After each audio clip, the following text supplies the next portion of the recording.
Hello everyone. हमने previous lecture में Neolithic culture के बारे में देखा था और उसके प्रीवियस लेक्चर में हमने प्री हिस्टोरिक टाइम का एक टाइम को डिवाइड किया था कि प्री हिस्टोरिक टाइम में कौन कौन से एज आते हैं। तो मैंने बताया था प्री हिस्टोरिक टाइम में लिथिक एज, उसके बाद चाल्कोलिथिक एज यानी कॉपर एज, और तीसरा मैंने ब्रॉन्ज एज बताया था। वहां पे मैं कुछ करेक्शन करना चाहूंगा, ठीक है। प्री हिस्टोरिक टाइम को हमने प्री हिस्टोरिक टाइम जो कि 3 लाख बीसी से 600 बीसी तक था, इसको हमने डिवाइड किया था 3 पार्ट में। एक लिथिक एज, इसका मतलब स्टोन एज, ओके। दूसरा था कॉपर एज या चाल्कोलिथिक एज, चाल्कोलिथिक एज, और तीसरा मैंने बताया था ब्रॉन्ज एज। बट यहां पे मैं करेक्शन करना चाहूंगा कि bronze age chalcolithic lithic age के अंदर आ जाएगा, ठीक है। Yes, bronze, sorry 30 lakh. तो ब्रॉन्ज एज चाल्कोलिथिक एज के अंदर ही हम इंक्लूड कर सकते हैं। जो हमारा तीसरा पार्ट था प्री हिस्टोरिक एज का, वो था आयरन एज, ठीक है। तो थर्ड पार्ट क्या होगा? Iron age. यानी प्री हिस्टोरिक टाइम को, प्री हिस्टोरिक टाइम में कौन सा टाइम था जिसमें कोई भी रिटेन एविडेंस अवेलेबल नहीं है, या फिर जो भी रिटेन एविडेंस अवेलेबल है उसे हम डेसिफर नहीं कर पाए हैं, ठीक है। तो प्री हिस्टोरिक टाइम को हम 3 पार्ट में डिवाइड कर सकते हैं। लिथिक एज यानी स्टोन एज, इसका पीरियड कब था? 30 लाख बीसी से 30 लाख बीसी से 1000 बीसी, ओके, 1000 बीसी। चाल्कोलिथिक को हम चाल्कोलिथिक को हम 3500 बीसी से 3500 बीसी से हाँ 1000 बीसी तक ले सकते हैं, 1000 बीसी तक ले सकते हैं। और आयरन एज क्या होगा? Iron age one iron age को हम 1000 बीसी, हाँ 500 बीसी तक ले सकते हैं, ठीक है। तो इस तरह से प्री हिस्टोरिक टाइम को हम 3 पार्ट में डिवाइड कर सकते हैं। हमने 2 क्लासेस में, 2 लेक्चर में लिथिक एज के बारे में पढ़ा, स्टोन एज के बारे में पढ़ा कि स्टोन एज को फर्दर 3 पार्ट में डिवाइड किया जा सकता था, ठीक है। एक था पैलियोलिथिक, दूसरा था मेसोलिथिक, और तीसरा था नियोलिथिक, ठीक है। तो हमने लास्ट 2 क्लास में पैलियोलिथिक, मेसोलिथिक और नियोलिथिक एज के बारे में पढ़ा, ठीक है। और ये देखा कि कि उस समय ह्यूमन का लाइफ स्टाइल क्या था, ठीक है, उनके टूल्स कैसे थे, ठीक है। तो आज हम चाल्कोलिथिक एज के बारे में पढ़ेंगे। जो दूसरा हमारा प्री हिस्टोरिक पीरियड का दूसरा पार्ट है वो है चाल्कोलिथिक एज। तो आज हम चाल्कोलिथिक एज के बारे में पढ़ेंगे, ओके।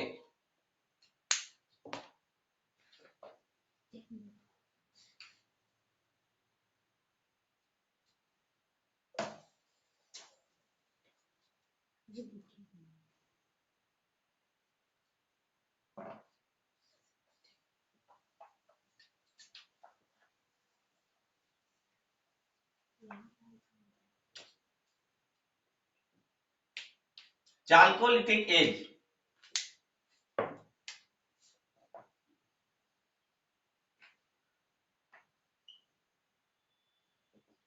चाल्कोलिथिक पीरियड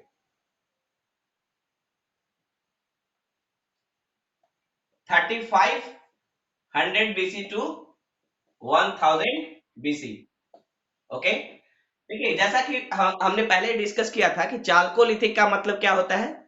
चालको का मतलब होता है कॉपर और लिथिक का मतलब होता है स्टोन, यानी ऐसा पीरियड जिसमें हम कॉपर के साथ साथ स्टोन का भी यूज करते थे।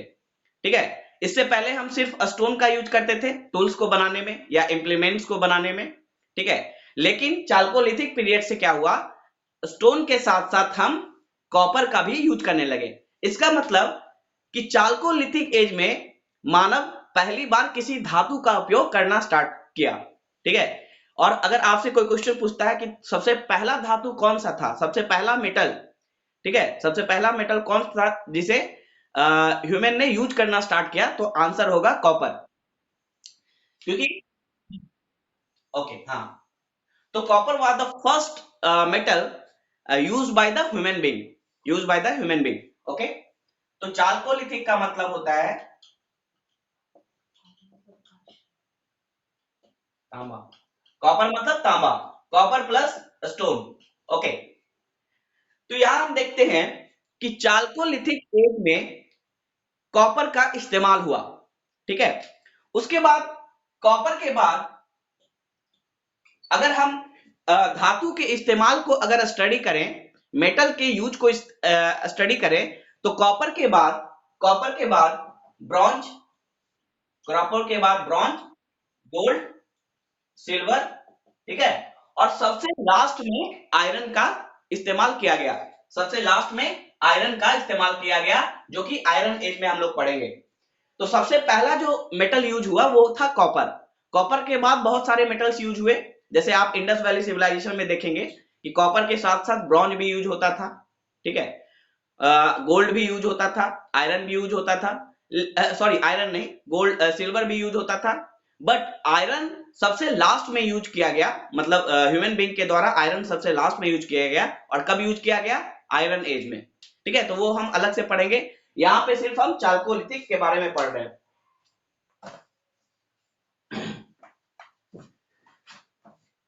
ओके, अब यहाँ पे ध्यान देने वाली बात यह है कि चालकोलिथिक पीरियड को हम 3 पीरियड में डिवाइड कर सकते हैं। चालकोलिथिक पीरियड को हम 3 पार्ट में डिवाइड कर सकते हैं, on the basis of use of metals, on the basis of development of the human life.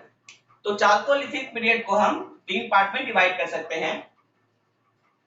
पहला है pre Harappan period, pre Harappan period, ठीक है। दूसरा है हड़प्पन पीरियड, हड़प्पन पीरियड, ठीक है, या इसी को हम इंडस वैली सिविलाइजेशन भी बोलते हैं, इंडस वैली सिविलाइजेशन भी बोलते हैं। मतलब हाँ, पूछिए।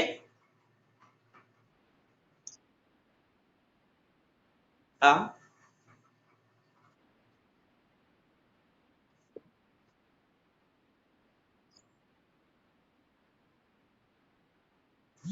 चालकोलिथिक क्यों कहते हैं, लिथिक बाद में आता है, मींस चालकोलिथिक का मतलब है कॉपर, ऐसा कोई इसमें कोई साइंटिफिक चीज नहीं है, बस इसको नाम दिया गया है चालकोलिथिक, मतलब कॉपर भी यूज कर रहे हैं और लिथिक भी यूज कर रहे हैं। ठीक है, तो ऐसा कोई इसमें कोई रीजन नहीं है कि चालको ही पहले क्यों है। आप क्या कहना चाहते हैं, लिथिक चालको बोलते हैं इसको? नहीं, कॉपर के साथ साथ कई जगहों पे स्टोन का भी यूज होता था।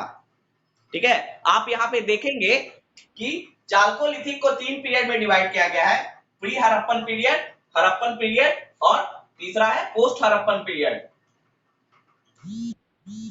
देखिए, चालकोलिथिक को हम 3 पार्ट में डिवाइड कर सकते हैं, 3 पीरियड में डिवाइड कर सकते हैं, pre Harappan period, Harappan period और पोस्ट हड़प्पन पीरियड।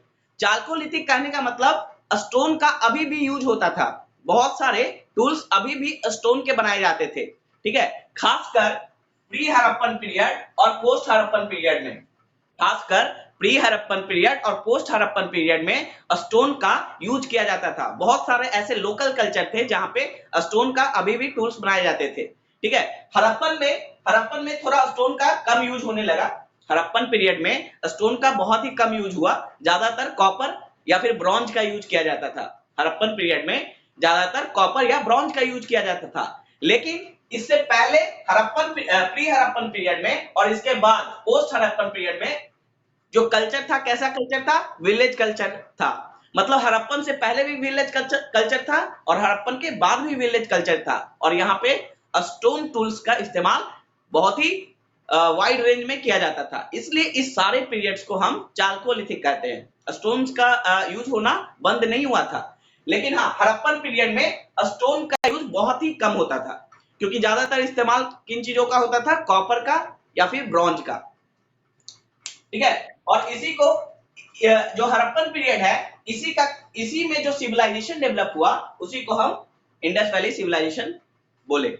और इसी को ब्रॉन्ज सिविलाइजेशन भी कहा जाता है या ब्रॉन्ज एज भी कहा जाता है, क्योंकि कॉपर के साथ साथ ब्रॉन्ज का भी इस्तेमाल वाइड रेंज में किया गया। ठीक है, that's why Harappan period is also called age bronze age. Understood? Any doubt? Okay, next चलते हैं, इन तीनों का पीरियड लिख लेते हैं। तो सबसे पहले प्री हड़प्पन पीरियड। उसके पहले मैं यहाँ पे थोड़ा सा और कुछ इंफॉर्मेशन देना चाहूंगा चाल्कोलिथिक एज के बारे में, कि देखिए चाल्कोलिथिक एज नॉर्थ इंडिया में और साउथ इंडिया में, ठीक है, अलग अलग इनका प्रेजेंस था। सबसे पहले चाल्कोलिथिक जो एज था वो साउथ इंडिया में देखने को नहीं मिलता है। ठीक है, देखिए नॉर्थ इंडिया में क्या हुआ? नॉर्थ इंडिया में जैसा हमने पढ़ा, पहले लिथिक एज आया। लिथिक एज मतलब स्टोन का यूज किया जाता था। ठीक है, उसके बाद लिथिक एज को रिप्लेस किसने किया? चाल्कोलिथिक एज ने। यानी कॉपर के स्टोन के साथ साथ अब कॉपर का भी इस्तेमाल होने लगा। ठीक है, और उसको किसने रिप्लेस किया? उसके बाद कौन सा पीरियड आया? Iron age. आयरन एज यानी नॉर्थ इंडिया में अगर हम देखें प्री हिस्टोरिक टाइम में, तो पहले लिथिक एज आया, उसके बाद चाल्कोलिथिक एज आया और उसके बाद आयरन एज आया। जब आयरन की डिस्कवरी हुई, हम पढ़ेंगे इसमें, लेटर वैदिक पीरियड में आयरन की डिस्कवरी हुई, तो वहां पे उस एज को हम आयरन एज बोलते हैं। ठीक है, लेकिन साउथ इंडिया में क्या हुआ? साउथ इंडिया में क्या हुआ? लिथिक एज के बाद डायरेक्ट आयरन एज आया। लिथिक एज के बाद डायरेक्ट आयरन एज देखने को मिला। ठीक है, साउथ इंडिया में क्या हुआ? नॉर्थ इंडिया में क्या था? लिथिक एज के बाद चाल्कोलिथिक एज, यानी कॉपर का यूज होने लगा, ब्रॉन्ज का यूज होने लगा, और उसके बाद आयरन एज आया, यानी आयरन की डिस्कवरी हुई। लेकिन साउथ इंडिया में क्या देखने को मिला कि साउथ इंडिया में लिथिक एज के बाद डायरेक्ट आयरन एज का एविडेंस हमें मिलता है। इसका मतलब कि साउथ इंडिया में चाल्कोलिथिक एज एब्सेंट है। ठीक है, this is very important for your exam point of view. Okay, south India में चाल्कोलिथिक एज एब्सेंट है।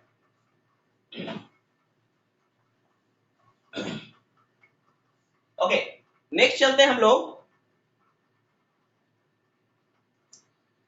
अगर हम स्पेसिफिक टाइम देखें, मतलब ऐसे तो आपको पता है कि चाल्कोलिथिक एज 3500 बीसी से स्टार्ट हुआ।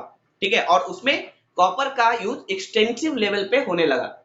लेकिन अगर हम एक स्पेसिफिक टाइम देखें कि पहली बार कॉपर का कब इस्तेमाल हुआ, मतलब किस टाइम पे, तो वो था 500 बीसी, सॉरी 5000 बीसी। यानी कॉपर का सबसे पहली बार इस्तेमाल 5000 बीसी में हुआ। In 5000 BC, copper was first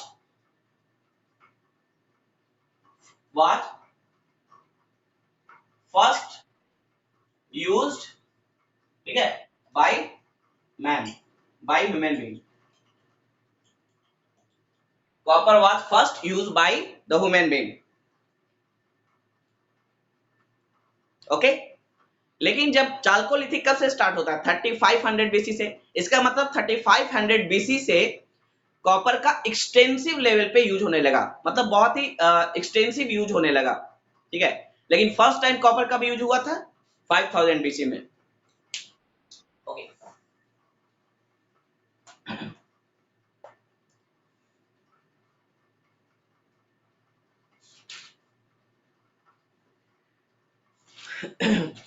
next है, देखिए चालकोलिथिक पीरियड को हम 3 पीरियड में हमने डिवाइड किया था, प्री हड़प्पन,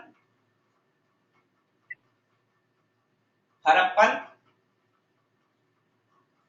एंड तीसरा पोस्ट हड़प्पन, पोस्ट हड़प्पन। इन तीनों का पीरियड लिख लेते हैं। ये था 3500 बीसी टू 2500 बीसी, ठीक है। हड़प्पन पीरियड कितना था? 2500 बीसी टू 1700 बीसी। 1750 ले लीजिए, हर बुक में कुछ अलग अलग है, हर हिस्टोरियन का। देखिए हिस्ट्री में, खासकर एंशिएंट हिस्ट्री में आपको बहुत सारा वेरिएशन मिलेगा। कई सारी किताबें आप पढ़ेंगे तो हर एक जगह पे अलग अलग चीजें मिलेंगी आपको, तो उतना टेंशन नहीं लेना है। तो 2500 BC to 1750 BC, okay. Next है जो हमारा पोस्ट हड़प्पन एज था, वो था 2000 बीसी टू 1000 बीसी।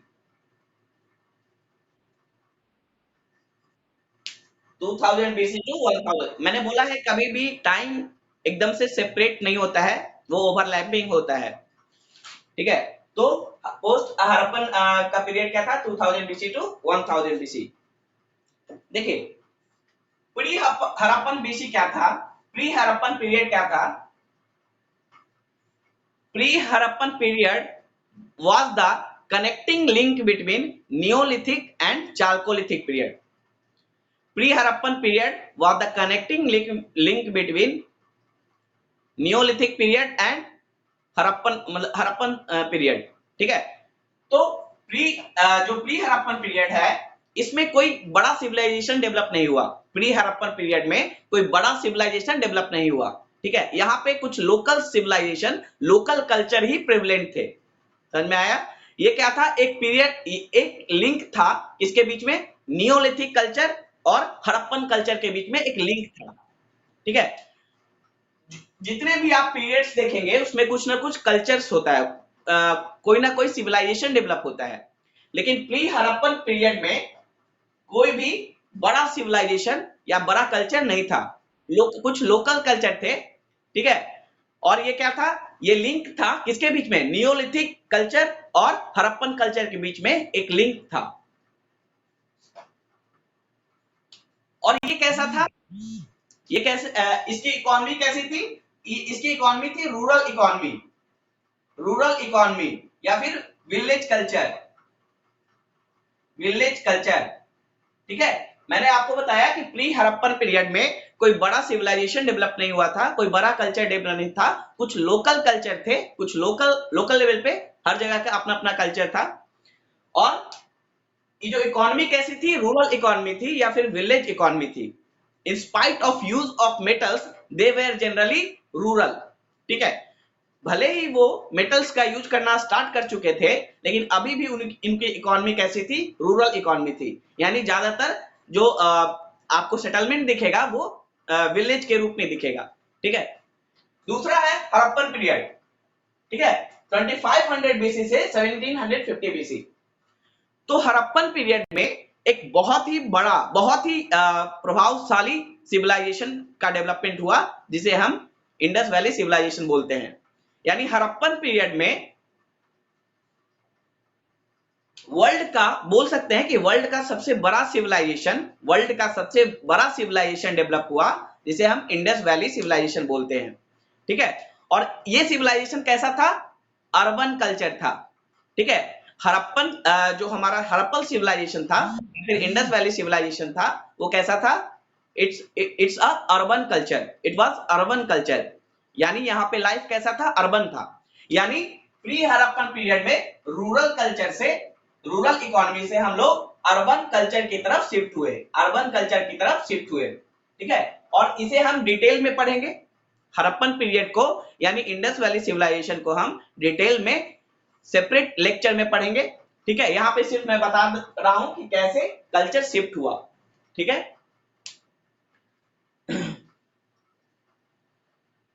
उसके बाद है post Harappan civilisation, post Harappan period. Post Harappan यानी आपको पता है कि 1700 बीसी में के आसपास हड़प्पन कल्चर्स का की समाप्ति हुई। मतलब इसके पीछे बहुत सारे थ्योरीज हैं। कुछ लोगों का कहना है कि वहां पे सारे टाउन में फ्लड्स आए थे जिसके कारण टाउन नष्ट हो गया। कुछ का कहना है कि फायर के कारण नष्ट हो गया। कुछ लोगों का कहना है कि आर्यंस ने हड़प्पन कल्चर को डिस्ट्रॉय किया। ठीक है, तो बहुत सारे मान्यताएं हैं। कुछ कुछ का कहना है कि सूखा पड़ा था, ठीक है, ड्रॉट आया था। तो बहुत सारे मान्यता है, बहुत सारे बिलीफ्स हैं, हिस्टोरिकल बिलीफ्स, और उसमें कितनी मतलब किसी कोई भी पूरा नहीं है। ठीक है, तो हड़प्पन कल्चर जब 1700 में खत्म हुआ, यानी अर्बन कल्चर खत्म हुआ 1700 बीसी में के आसपास, तो फिर से रूरल कल्चर आ गया। यानी हड़प्पन से पहले, हड़प्पन पीरियड से पहले कैसा कल्चर था? रूरल कल्चर था, यानी लोकल लेवल पे बहुत सारे कल्चर्स थे। और उसके बाद हड़प्पन कल्चर आया जिसमें इंडस वैली सिविलाइजेशन डेवलप हुआ, और वो एक अर्बन कल्चर माना जाता है। ठीक है, लेकिन जैसे ही इंडस वैली सिविलाइजेशन की समाप्ति हुई, ठीक है, फिर से रूरल इकोनॉमी, फिर से रूरल कल्चर डेवलप हुआ कुछ जगहों पे, और उसे बोला जाता है पोस्ट हड़प्पन पीरियड, जो कि 2000 बीसी से 1000 बीसी के बीच में हम इसे मान सकते हैं। अब यहाँ पे इंपॉर्टेंट है, यहाँ पे कुछ ऐसे लोकल कल्चर डेवलप हुए। मैंने क्या बताया, ये सबसे बड़ा कल्चर था, लेकिन जब हड़प्पन कल्चर खत्म हुआ, जब इंडस वैली सिविलाइजेशन खत्म हुई, तो लोकल लेवल पे बहुत सारे कल्चर डेवलप हुए, और उसका नेचर कैसा था? रूरल था। ठीक है, तो यहाँ पे हम देखेंगे कौन कौन से लोकल कल्चर थे पोस्ट हड़प्पन पीरियड में, कौन कौन से लोकल कल्चर थे जो कि हमारे लिए इंपॉर्टेंट है एग्जाम पॉइंट ऑफ व्यू से।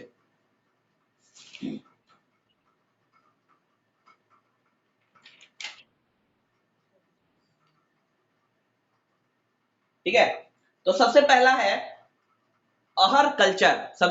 कल्चर के बारे में हम लोग पढ़ेंगे पोस्ट हड़प्पन पीरियड में कौन से लोकल कल्चर थे। ठीक है,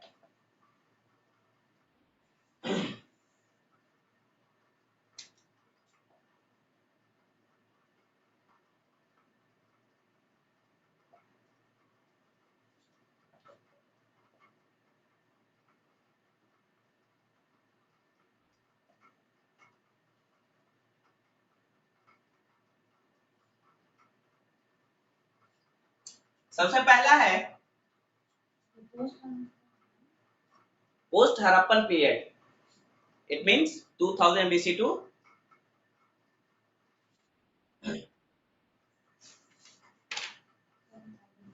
ओके। तो सबसे पहला है अहर, अहर कल्चर। ये देखिए, ये नाम पूछ लिया जाता है प्रीलिम्स में, ये नाम पूछ लिए जाते हैं कि अहर कल्चर कहाँ का कल्चर है। तो अहर कल्चर सबसे पहला है, अहर कल्चर। मैंने बताया कि इंडस वैली सिविलाइजेशन जब समाप्त हुआ, तो लोकल लेवल पे, रीजनल लेवल पे बहुत सारे कल्चर डेवलप हुए, और उनका नेचर कैसा था? Rural.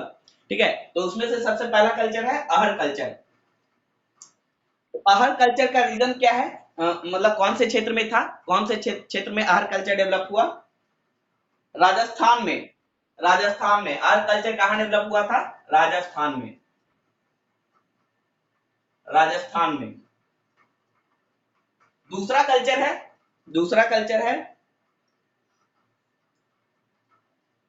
Kayath. Kayath culture, Kayath, Kayath culture, Kayath culture. ये कहाँ डेवलप हुआ? मध्य प्रदेश, मध्य प्रदेश, एमपी। कायथ कल्चर। ठीक है, तीसरा जो रीजनल कल्चर था जो पोस्ट हड़प्पन पीरियड में डेवलप हुआ, वो था स्वालदा, स्वालदा कल्चर। तो आपसे बस इतना ही पूछेगा कि ये जो रीजनल कल्चर डेवलप हुए वो किस रीजन में डेवलप हुए। ठीक है, मैचिंग में आ सकता है, या फिर ऑप्शन में आपसे ऑब्जेक्टिव में पूछा जा सकता है। तो नेक्स्ट कल्चर है, नेक्स्ट कल्चर है स्वालदा, स्वालदा, स्वालदा कल्चर। ये कहाँ डेवलप हुआ? महाराष्ट्र में। स्वालदा कल्चर, स्वालदा कल्चर।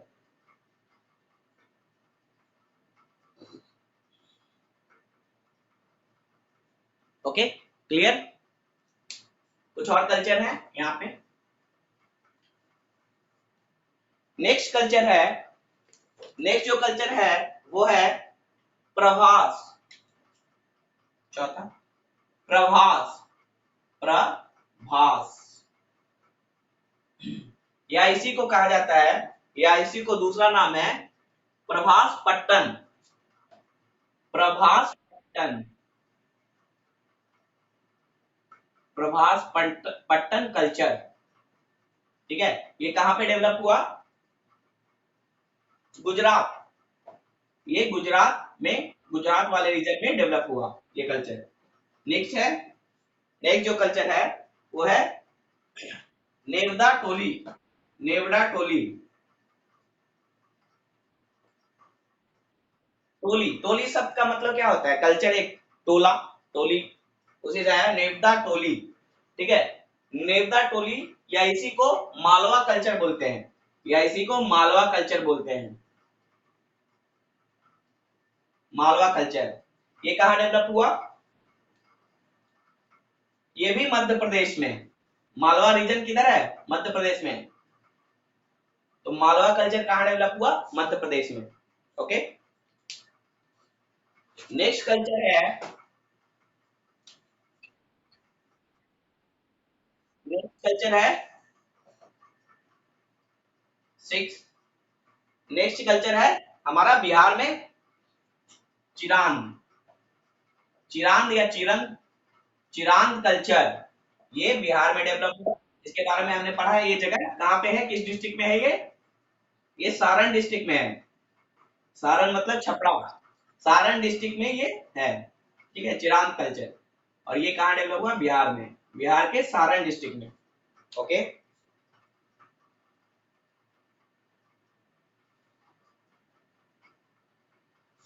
नेक्स्ट है जॉर्वे कल्चर, नेक्स्ट है जॉर्वे कल्चर, जॉर्वे, ये बहुत ही इंपॉर्टेंट है, ये पूछता है हमेशा जॉर्वे कल्चर। जॉर्वे कल्चर कहां डेवलप हुआ?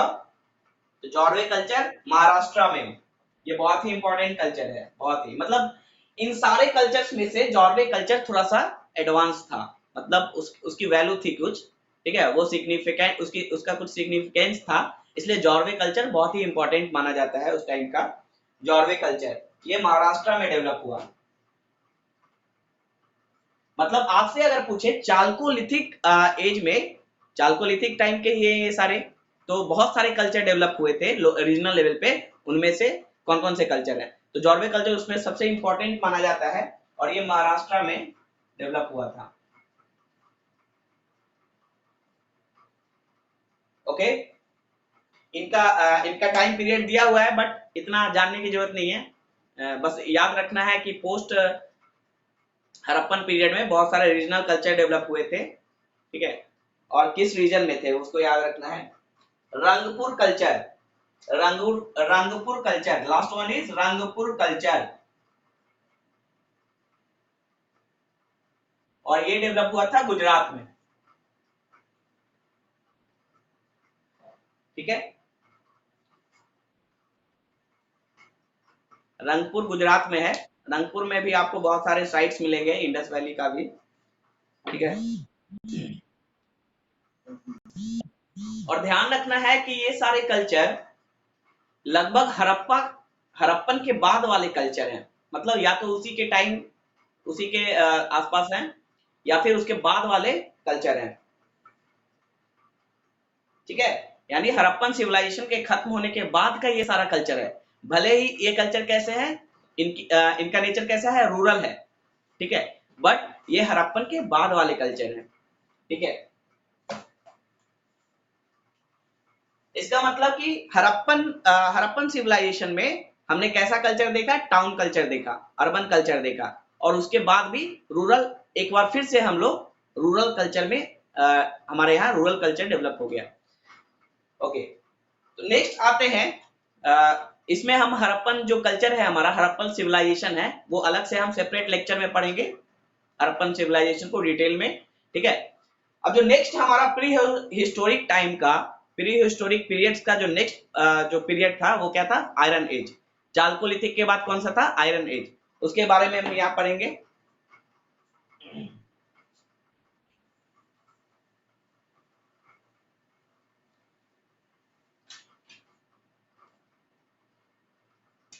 आयरन एज,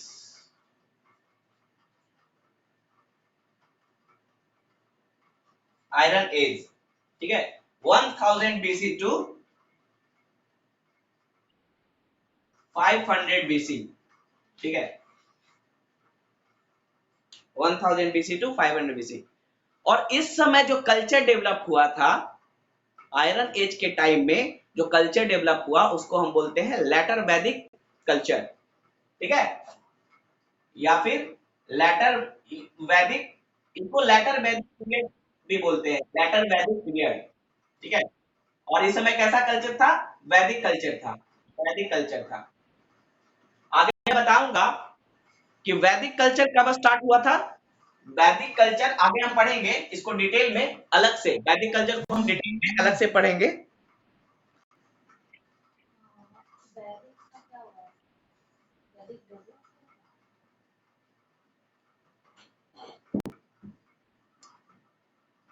ठीक है, तो वैदिक कल्चर को हम अलग से पढ़ेंगे, लेकिन यहाँ पे थोड़ा जान लें वैदिक कल्चर के बारे में कि वैदिक कल्चर स्टार्ट हुआ था 1500 बीसी से और ये कब तक रहा? 500 बीसी तक, ठीक है। वैदिक कल्चर कब से कब था? 1500 बीसी से 600 बीसी या 500 बीसी तक था वैदिक कल्चर, ठीक है। और इसके दो पार्ट थे, वैदिक कल्चर के दो पार्ट थे। वैदिक कल्चर जो डेवलप हुआ उसके दो पार्ट लिख सकते हैं, एक था अर्ली वैदिक और दूसरा लैटर वैदिक, लैटर वैदिक, अर्ली वैदिक एंड लैटर वैदिक। तो अर्ली वैदिक को ही हम ऋग वैदिक कल्चर भी बोलते हैं, ऋग वैदिक पीरियड भी बोलते हैं, और इसका टाइम पीरियड था 1500 बीसी टू 1000 बीसी, ठीक है। और लैटर वैदिक पीरियड को, जिसमें जो दूसरे वेद, जो 3 दूसरे वेद हैं उनका डेवलपमेंट हुआ, उसको लेटर वैदिक बोलते हैं, और उसका पीरियड था 1000 बीसी टू 500 बीसी। और यहाँ पे देखिए जो हमारा आयरन एज है वो कब से कब है? 1000 बीसी टू 500 बीसी। इसका मतलब आयरन एज कब था, आयरन पीरियड कब था? लेटर वैदिक कल्चर के टाइम में, यानी आयरन पीरियड के समय कौन सा कल्चर डेवलप हुआ? लेटर वैदिक कल्चर, ठीक है। तो यहाँ पे हम देखेंगे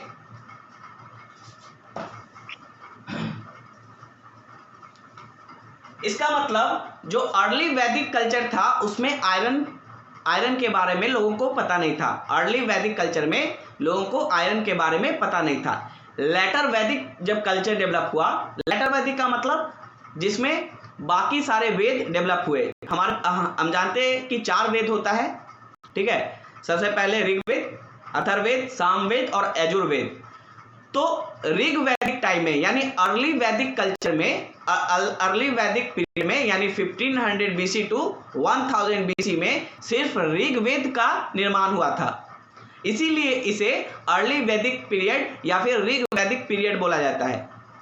और लेटर वैदिक पीरियड में यानी 1000 बीसी टू 500 बीसी के दौरान बाकी जो वेद थे, 3 वेद, उनका निर्माण हुआ था, इसीलिए उसे लेटर वैदिक कल्चर या लेटर वैदिक पीरियड बोला जाता है।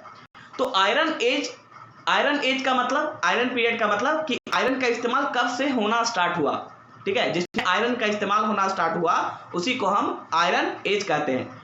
तो वो कब था? लेटर वैदिक पीरियड के टाइम में, यानी उस समय जो कल्चर था वो लेटर वैदिक कल्चर था। उसके बारे में हम, वैदिक कल्चर के बारे में हम डिटेल में सेपरेट लेक्चर में पढ़ेंगे, ठीक है। तो यहाँ पे आयरन पीरियड का क्या सिग्निफिकेंस था, क्या फीचर्स था, उसके बारे में हम यहाँ पे डिस्कस करेंगे। तो सबसे पहले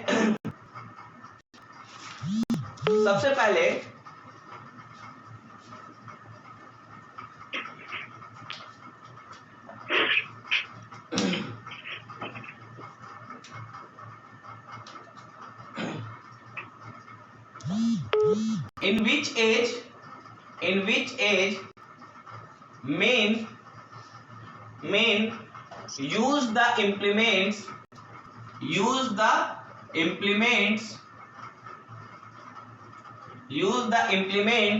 of iron in which age men use the implements of iron, that age is known as iron age. Iron age यानी जिसमें जो लोग थे वो आयरन के इम्प्लीमेंट्स यूज करने लगे, उसी एज को हम आयरन एज बोलते हैं। Okay clear?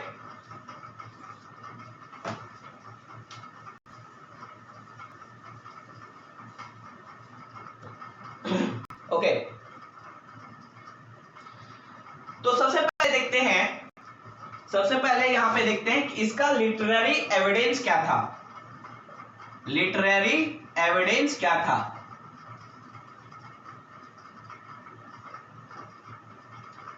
लिटरेरी एविडेंस क्या था? आयरन एज का लिटरेरी मतलब लिटरेचर में क्या एविडेंस मिलता है।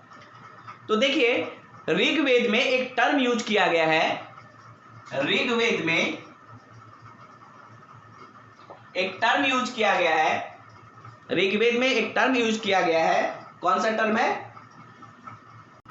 आयाज। आयाज आयाज ऋग्वेद में एक टर्म यूज किया गया है, वो टर्म कौन सा है? आयाज। ठीक है, और कुछ लोगों का मानना था कि ये आयाज आयरन के लिए यूज किया गया था। ठीक है, ऋग्वेद में एक टर्म यूज किया गया है आयाज, और कुछ लोगों का मानना था कि ये आयरन के लिए यूज किया गया था आयाज। बट हमें पता है कि आयरन एज कब स्टार्ट हुआ? लेटर वैदिक पीरियड में। ठीक है, लेटर वैदिक पीरियड में आयरन का इस्तेमाल होना स्टार्ट हुआ। तो ऋग्वेद में आयरन जैसा वर्ड होना ये तो कंट्रोवर्सी है। ठीक है, हमें पता है कि आयरन का इस्तेमाल लेटर वैदिक पीरियड में हुआ और ऋग्वेद का निर्माण अर्ली वैदिक पीरियड में ही हो गया था। ठीक है, यानी इसका मतलब कि ये कंट्रोवर्सी है, मतलब ये कहना गलत है कि आयाज वर्ड का मतलब आयरन के लिए यूज हुआ था, आयाज टर्म आयरन के लिए यूज हुआ था, ये कहना गलत है। ठीक है, इसका मतलब कि तो बाद में विद्वानों ने ये सुझाया कि जो आयाज वर्ड का इस्तेमाल किया गया था ऋग्वेद में वो आयरन के लिए स्पेसिफिकली नहीं किया गया था, बल्कि धातु के लिए किया गया था, मेटल के लिए किया गया था। ठीक है, शुरुआत में कुछ लोगों ने क्या बोला? कुछ विद्वानों ने बोला कि ऋग्वेद में जो आयाज वर्ड का यूज किया गया है वो आयरन के लिए यूज किया गया है, लेकिन हमें पता है कि आयरन का इस्तेमाल कब स्टार्ट हुआ? लेटर वैदिक पीरियड में। यस, लेकिन ऋग्वेद का निर्माण अर्ली वैदिक पीरियड में ही हो गया था। तो अर्ली वैदिक पीरियड में आयरन को हम जानते ही नहीं थे, तो कैसे वर्ड यूज कर सकते हैं? तो बाद में विद्वानों ने क्या सुझाया? बाद में विद्वानों ने ये सुझाया कि ये जो वर्ड आयाज है, हाँ, वो धातु के लिए इस्तेमाल किया गया था, मतलब मेटल के लिए इस्तेमाल किया गया था। किसी भी मेटल के लिए आयाज वर्ड इस्तेमाल किया गया था, ना कि आयरन के लिए। ओके, तो ऋग्वेद में जो आयाज वर्ड है, अगर एग्जाम में आपसे पूछा जाता है कि ऋग्वेद में जो आयाज वर्ड यूज किया गया वो किसके लिए था? वो मेटल के लिए। ठीक है, धातु के लिए।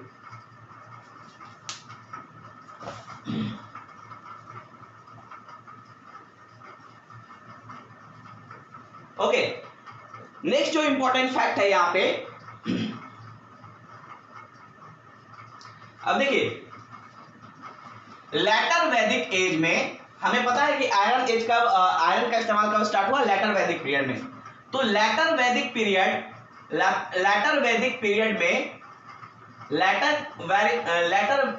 पीरियड के जो टेक्स्ट थे, टेक्स्ट मतलब बुक्स। ठीक है, लेटर वैदिक पीरियड के जो टेक्स्ट थे, टेक्स्ट मतलब बुक्स। ठीक है, उसमें दो वर्ड का इस्तेमाल किया गया था। लेटर वैदिक पीरियड में जो टेक्स्ट थे, ठीक है, जैसे कि वेद, उपनिषद, ये टेक्स्ट जो बुक्स थे, उसमें दो वर्ड का इस्तेमाल किया गया था। एक वर्ड था लोहित आयाज।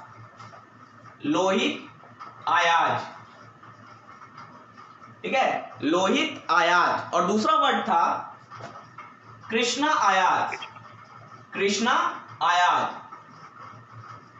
ठीक है, तो लेटर वैदिक पीरियड के जो टेक्स्ट थे, जो बुक्स थे, उसमें दो टर्म्स का यूज किया गया था, लोहित आयाज और कृष्णा आयाज। और विद्वानों के अनुसार लोहित आयाज का मतलब होता था कॉपर। लोहित आयाज का मतलब होता था कॉपर, ठीक है। और कृष्णा आयाज का मतलब था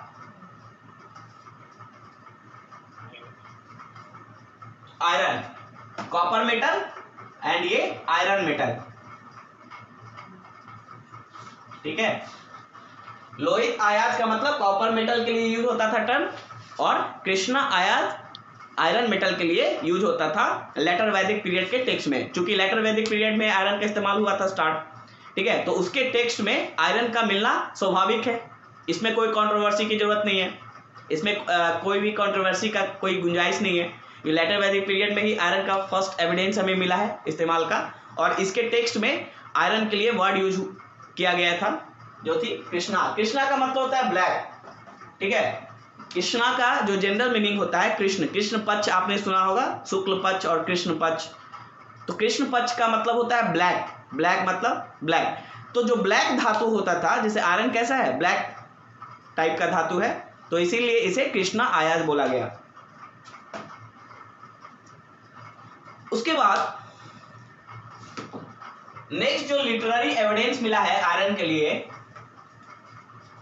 ठीक है, कृष्णा यजुर्वेद, ठीक है। यजुर्वेद क्या है? यजुर्वेद 4 वेदों में से एक वेद है यजुर्वेद, ठीक है, और उसका एक पार्ट है कृष्णा यजुर्वेद, ठीक है। कृष्णा यजुर्वेद क्या है? यजुर्वेद का ही एक पार्ट है कृष्णा यजुर्वेद, उसमें, ठीक है, Krishna Yajurveda speaks about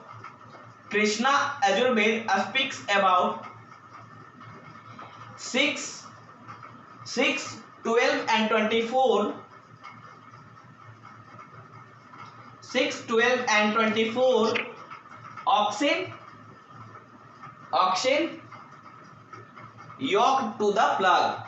oxen yoked to the plug,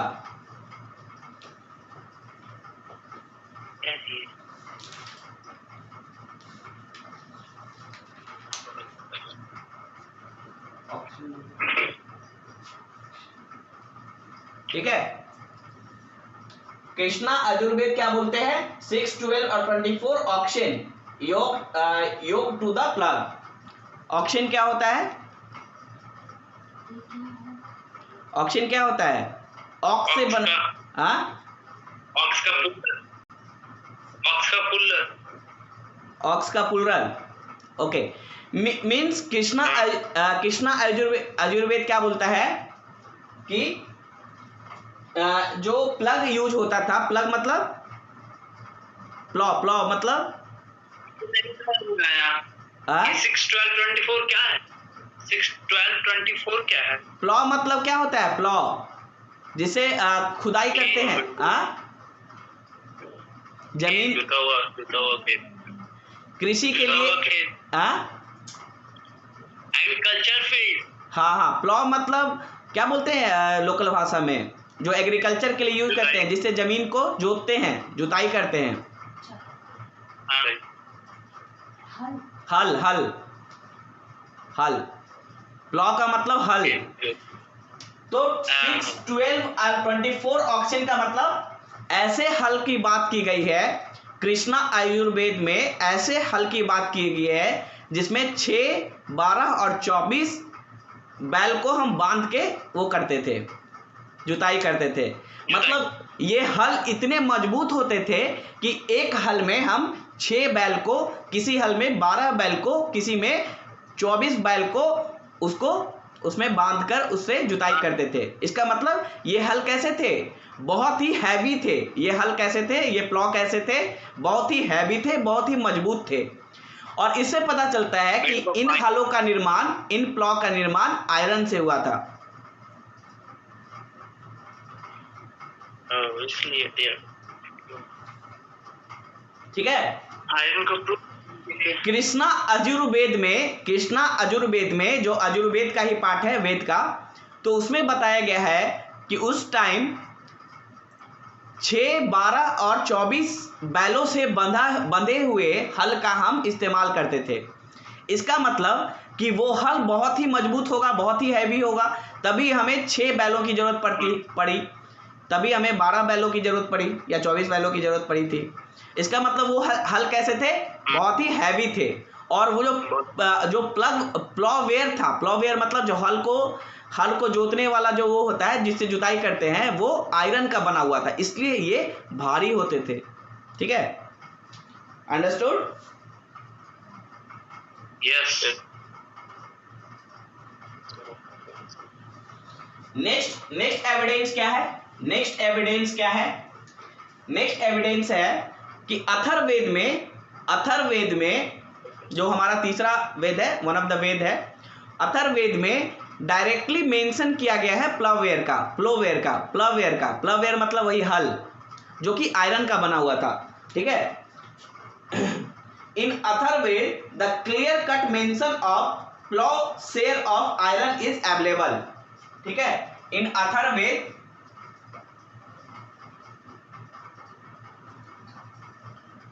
clear cut mention of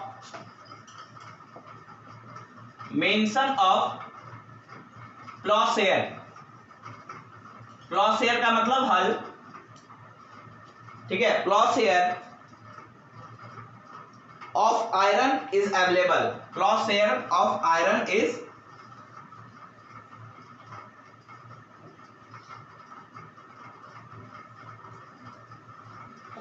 ठीक है, यानी अथर्ववेद में क्लियर कट ये मेंशन किया गया है कि वहां पे आयरन से बने हल होते थे। ठीक है,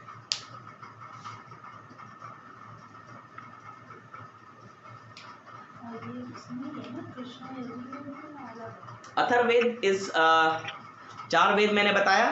ठीक है, सबसे पहले ऋग्वेद, उसके बाद यजुर्वेद, उसके बाद अथर्ववेद, और ऋग्वेद, सामवेद, यजुर्वेद और अथर्ववेद, ये 4 वेद हैं। तो ऋग्वेद में तो ऐसा कोई मेंशन नहीं था आयरन के बारे में। ठीक है, लेकिन अथर्ववेद में भी मेंशन किया हुआ है, यजुर्वेद में भी मेंशन किया हुआ है। ठीक है, एक और एविडेंस है यहाँ पे, एक और एविडेंस है, वो है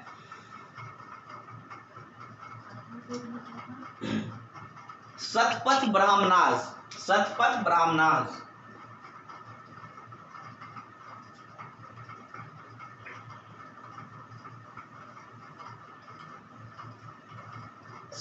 ब्राह्मणास, ये भी एक तरह का टेक्स्ट है, ये भी वेद से ही रिलेटेड है। ठीक है, शतपथ ब्राह्मणास, उस समय जो टेक्स्ट लिखा जाता था, जो बुक लिखा जाता था, उसमें बहुत सारी चीजें थी, जैसे कि वेद, ब्राह्मणास, उपनिषद। तो ब्राह्मणास भी एक तरह का बुक था, ठीक है, जो कि वेद से ही रिलेटेड था। तो शतपथ ब्राह्मणास नाम है, शतपथ क्या है, नाम है ब्राह्मणास का। ठीक है, बहुत सारे ब्राह्मणास होते थे उस समय। तो शतपथ ब्राह्मणास में, ठीक है, शतपथ ब्राह्मणास में आयरन और पीजेंट्री क्लास यानी किसानों के बीच में रिलेशन बताया गया है। ठीक है, शतपथ ब्राह्मणास में आयरन और किसानों के बीच में के संबंध को बताया गया है, यानी उस समय के किसान आयरन का इस्तेमाल करते थे। ठीक है, उस समय के किसान, ये बताया गया है शतपथ ब्राह्मणास में। यानी in Shatapatha Brahmanas the relation between iron and peasantry class was established।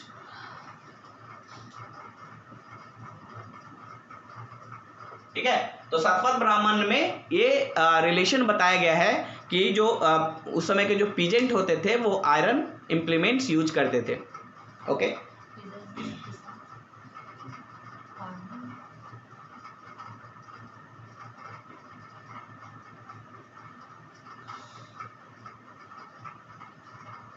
Next next है आर्कियोलॉजिकल एविडेंस। आर्कियोलॉजिकल एविडेंस मतलब आयरन एज का आर्कियोलॉजिकल एविडेंस क्या मिला। आर्कियोलॉजिकल मतलब खुदाई से, आर्कियोलॉजिकल मतलब खनन से, हाँ खुदाई से खनन से हमें क्या एविडेंस मिला। ये तो था लिटरेरी एविडेंस, मतलब बुक से हमें क्या मिला, लिटरेचर से हमें क्या एविडेंस मिला आयरन एज का। नेक्स्ट है आर्कियोलॉजिकल एविडेंस मतलब खुदाई से हमें क्या मिला।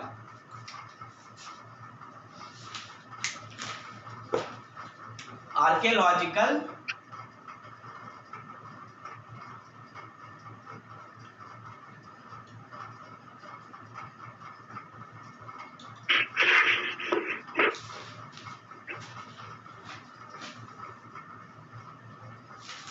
Archaeological evidence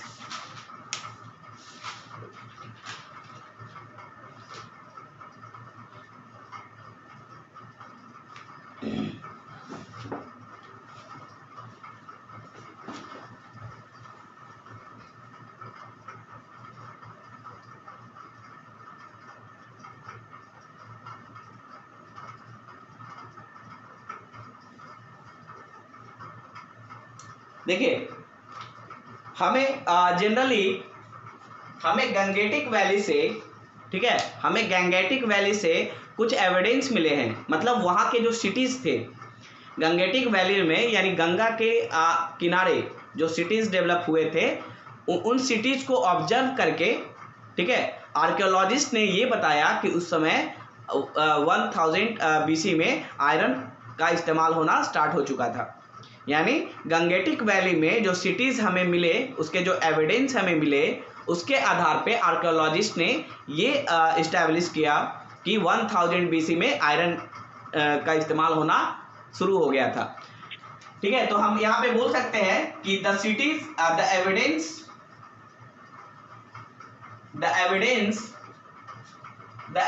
is obtained from the cities. The evidences obtained from the cities in the Gangetic Valley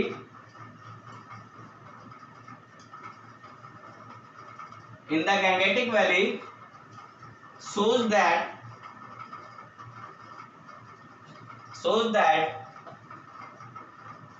Iron Age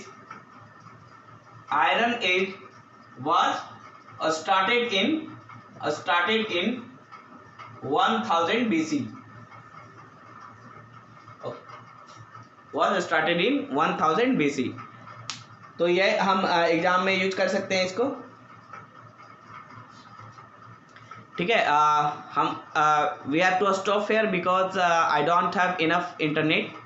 ठीक है, तो इंटरनेट लगभग ख़त्म ही होने वाला है, ख़त्म हो ही चुका है, तो हमें यहाँ पे स्टॉप करना होगा। कल हम फिर से आगे का जो भी चीज़ें होंगी आगे की वो हम नेक्स्ट क्लास में देखेंगे। ठीक है, थैंक यू।